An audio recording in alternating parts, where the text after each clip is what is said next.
It was a Saturday night, and I heard Dad say, "Rick got killed tonight."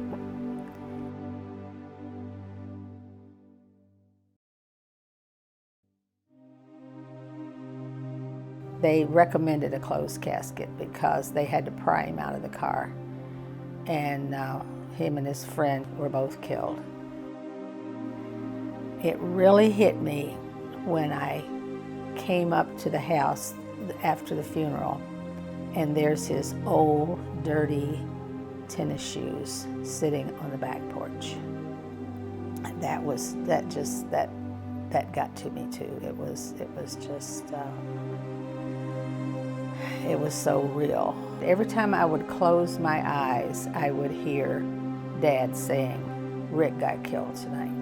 I just said it over and over and over again. I kept hearing that in my head.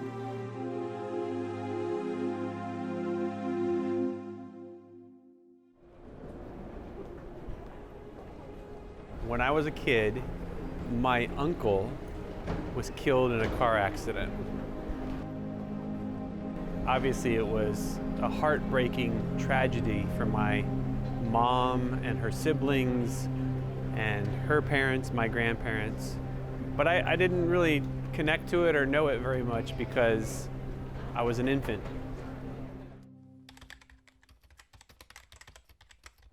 Fast forward 45 years later, I get a message through Ancestry.com. And the message was from a woman who was adopted, and she was looking for a biological family. She knew about her father. He had been killed in a car accident in 1972. He said, "Are you sitting down? I got this. I want to read you this email that I just got." The best I remember on the email was that she said, "I might be related to you." I thought, this is just unimaginable, you know, that we could have a niece. And I said, "Well, why didn't Rick tell us?" They said he did not know. Okay, she's arriving gate C92. So I have to find out where gate C92 is. All right. At first we didn't believe it, but then we did some testing, and a long story short, turns out she's his daughter. My Uncle Rick died not knowing that his girlfriend was 3 months pregnant. She later gave birth to the baby, gave the baby up for adoption, and the baby grew up, and as an adult has been looking for her family. She found me, and we're about to meet her. Okay, she's here. We just landed. I said, "Woohoo!" Hi, how are you? Good to meet you too. Good to see you. Welcome, welcome, welcome, welcome. Come on. So everything good? You got all your, okay, good. Welcome. Welcome. We're gonna go right down here.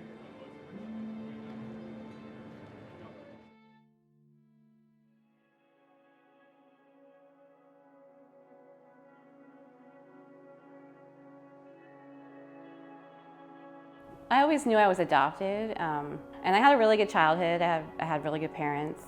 But as I got older, I wanted to know more about, you know, who I was, where I was from, where my biological family was from, just who I was. I was able to see my adoption papers when I was 16. It was supposed to be a closed adoption. I wasn't supposed to ever get adoption papers. I was able to see my biological mother's name, my grandmother's name on there because she was a minor. And then it just said my father was deceased. Sorry. It was just kind of like a blow. I was like, I'm never gonna meet him. I'm never gonna be able to.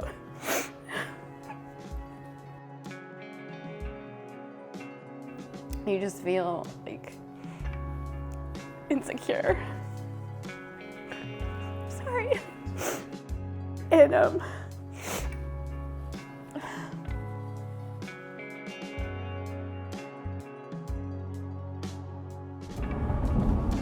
Okay, so you moved you moved to Morristown as an infant. Right. You said, how old were you when you moved? Like 4 or 5 days old. Okay. And do you remember it? Probably not, right? No. You're kidding. Yeah. Was it So very I had the best clues since I had my adoption papers. It had the address on it where they lived at the time in Jacksonville. So I decided to write a letter. I wrote the letter to my grandfather and I just waited and waited. And then a couple months went by and I got the letter back, but it wasn't from my grandfather, it was from my grandmother. And it was a really nice letter and it had a couple pictures in it of my biological mother, and one was of her and her brother. And she was excited about it. And she also said that she had told my biological mother, her daughter, about it. And she wasn't happy at all. She was just like, oh, I knew this day would come. And she was like, kind of like full of dread. And my grandmother told me this, but she said that she was really happy and that they wanted me to come to Florida and meet, and that my mother was willing to meet me like one time and answer some questions. I was really, really nervous on the plane. Like, I actually had like a panic attack, which like I never had panic attacks before. And then I couldn't find them anywhere. And I was like, oh, maybe they're not coming. And maybe this was a crazy idea. And then all of a sudden I saw them, and my grandmother was about my height, and she was really nice. I knew it was them right away, and it was strange a little bit because this was the first time I ever met anyone where I felt like they like resembled me, because I've never seen that my whole life. And then we went back to their house in Jacksonville, and then like we waited for my biological mother to arrive.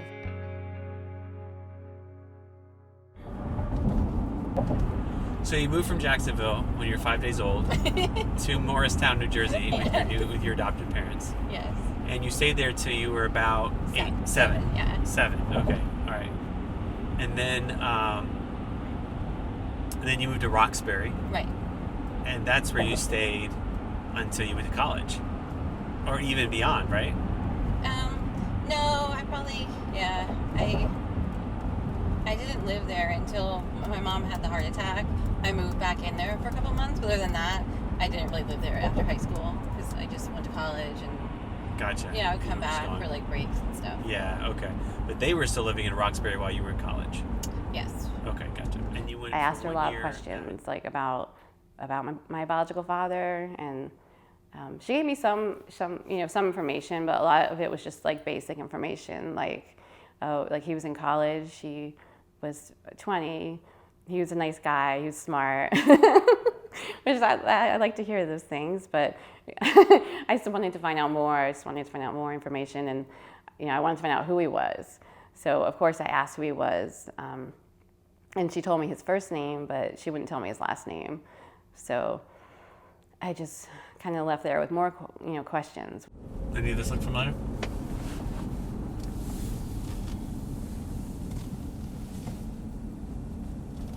Yeah, kind of. Is this the hospital that you thought you Yeah, I were thought born I was in? born in. So your family told you were born in this hospital? Yes, until I was 16, then I found out. What's this hospital called? Morristown Memorial. Morristown, they told you were born here, and it was until you were 16 when you got your adoption papers that you realized that you were not born here. You were born in Florida. Right. Oh my God, it looks so small. Is this it? This is it, for sure. But it looked huge when I was a kid. We would go on these sidewalks. We weren't allowed to go on the grass. So wait, as a kid, you could not play on grass? Well, we could in the back, but not on this grass. Look, they changed the rules. There's a kid out there. Yeah. There's a kid out there. Hold on a second. Hey, kid! Don't you know the rules? We used to all play back here on our bikes and our big wheels. And I remember there being a seesaw and swings. Yeah, it was a lot of fun. I have a lot of great memories here. It just feels weird to be back here.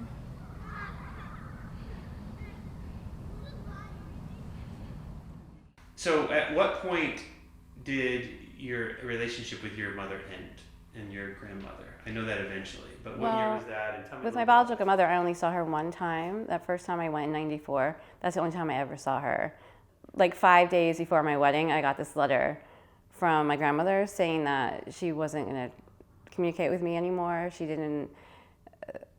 said in the letter that she knew that my biological mother didn't like it, And now she had a great-grandchild. So my grandmother was like babysitting her, and in the letter she said that my biological mother told her that if she kept like communicating with me, that she wouldn't be able to see her anymore. I still try to keep in touch with my grandmother. I would still send her letters, and then eventually I had 2 daughters, and I would send her pictures, and I would be like, well, maybe she'll see the pictures and she'll like answer, but I've never heard from her again after that. So that's 20 years now. Wow. And you definitely haven't heard from your biological mother at all. No. And I tried to contact her once on Facebook, and it was after my mom passed away, and nothing. Like, I don't know why I bothered. I don't even know, like, it's not like I thought, no, now she's gonna be my mom because I don't have a mom, but I don't know, I thought she would at least say something, but she didn't even respond.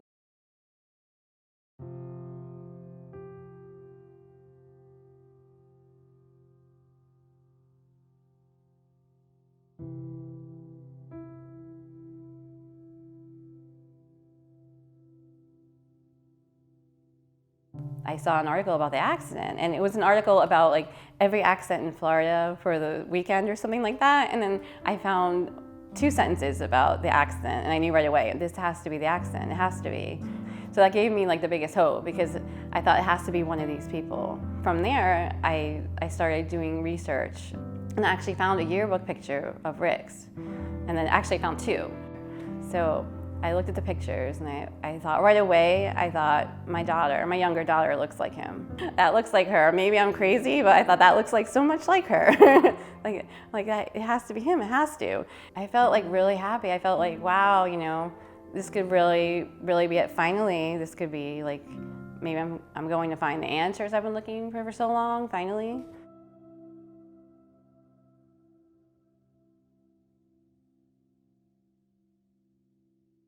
At this point, I was feeling like, well, maybe I'm just not going to find anything else out. Maybe there just isn't a way. Maybe I'm not meant to be in touch. But then I got an email from Ancestry saying that someone had posted a picture of someone in your family tree. And then I looked at it, and it was Rick Chatton. Someone had posted a picture of Rick Chatton, and he looked like he was maybe, I don't know, maybe about 10. So I was pretty excited to see that. And then I saw it was Phil Garrison that posted the picture. So I figured out that he must be one of my first cousins. I thought, okay, I'll give this a try. So I sent an email to Phil to see what would happen. Hi, Philip. I think it is likely we are related. I have been doing some research into my ancestry for the last few years. It's more than a few years, but I was born in Jacksonville, Florida in January of 1973 and adopted to a family in New Jersey. Last year, I took the DNA test from Ancestry, and I have had many matches come up that were somehow related to Richard Chatton. Sorry if this all sounds crazy to you. I don't know why I just can't give up, but something makes me want to just know more about him. Anyway, thank you for taking the time to read this. Stacy Cole. I wrote, it was just like a paragraph. I put, hi, Stacy. Wow. Like every time I heard back from you, I just was like really excited. I was like, oh, this is so cool. The first time we met Stacy at the airport, Nina and I were there, and we went up to meet Stacy when she got off as far as we could go at the Daytona airport. She didn't come, and all the people came out. I feel like it took a while. Like I was toward the front of the plane. I had a really good seat, so I was one of the first people off. And then I like went to the restroom. It took a while because I was just nervous. And then finally I'm like, okay, I need to just go do this. And then I remember like walking down. I was kind of the only person by that point, like walking like through the airport because it's a really small airport. And there's a blind woman down there. Where? Down there waiting by herself. I don't know. Stop. Turn around. Stacy. toward the end, I saw them right away. I saw Nina, Aunt Linda. We were all crying, of course, and it was just, and I feel like crying now just to think about it, reliving that. The first time we saw her, It was just, it was amazing. Unemotional, and I'm really crying. That night. Like, don't cry. So nice to meet you. Oh my goodness. Hi. Get our picture. Okay. Ready? Yes, she's been ready.